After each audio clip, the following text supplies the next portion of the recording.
Well, hey there, Lancers. I hope you guys are doing well, and I'm excited to talk with you guys this morning as we continue this series on spiritual disciplines. Now, I know this has been said kind of a couple of times, but I wanted to, before we talk about prayer, which is what we're going to be talking about today, I wanted to kind of preface what spiritual disciplines are, right? So as Christians, we believe that you're not saved by anything that you do, right? Like, you don't have to work for your salvation. Otherwise, the Bible says Jesus kind of died for no reason. If you could do something to save yourself, why would Jesus die?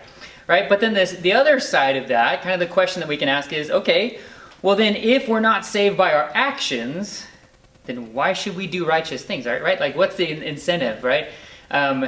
If it's not saving me and I'm already saved, then why does it matter what I do?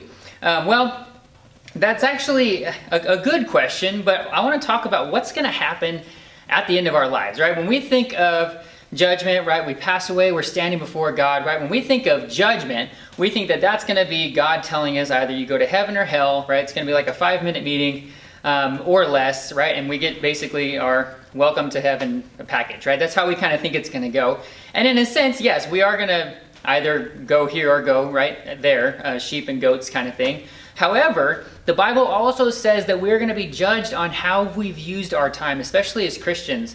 There's a lot about, this is going to be a long conversation in a sense with God. For teachers, we're going to be judged more thoroughly because of what we've said, right?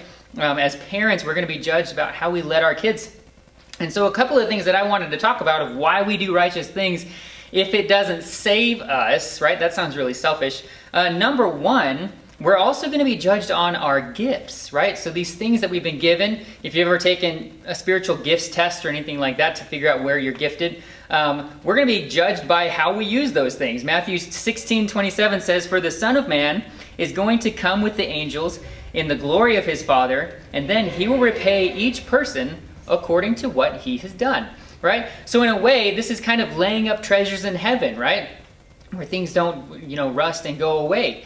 So in a sense, as we use, sorry about that, as we use our gifts, we're going to be able to see the fruit of that when we get into heaven. But then we're also going to be judged on how we use our time. And this is where I've kind of referenced this in some of my senior Bible classes, but this is where we're going to talk about Hebrews 12, 1 and 2. So I'm going to read that for you real quick, and then I want to talk with you about this. It says this: "Therefore, since we are surrounded by so great a cloud of witnesses, let us lay aside every weight and sin which clings so closely, and let us run with endurance the race that is set before us, looking to Jesus."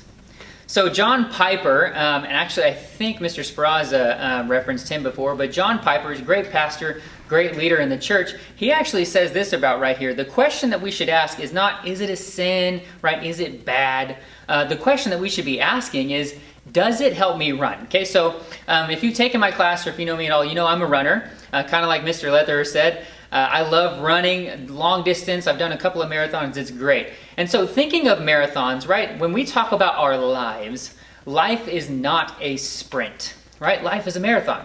And so the smallest weight as you get 20, 21, 22 miles in feels so big. And so instead of asking this question of, is it a sin, right? How close can I get to the line before I cross it, right? Technically, as Christians, we should be as far away from that line as possible, right? And the more we live righteously, the better that will go. Even if you're already saved by grace through faith, there's still benefits for us, and check this out, for others in practicing righteous living. 1 Timothy 4:16 says, "For by so doing you will save both yourselves and your hearers," right? So how we live keeps us pointed toward Jesus, but it also can point others toward Jesus as they see how we live our lives. And so that's why we do these spiritual disciplines, right? Not to make ourselves look good, not to kind of get something out of it, but because of others and because of wanting to point ourselves and others toward Jesus. So now we're talking about this thing called prayer, right? And I think everybody's been in that awkward situation, and in fact I know everybody has been, where we get to the end of a meeting, especially at this school, and it says, "Would anybody like to pray?" And the room is silent, right? Nobody likes to pray. And I think part of that is because of what we're going to talk about, prayer. We don't really know what it is. So I'm going to start off with what it's not. Prayer, first off, is not a letter to Santa Claus. right? Prayer is not a letter where we're saying, God, I hope I was really good today.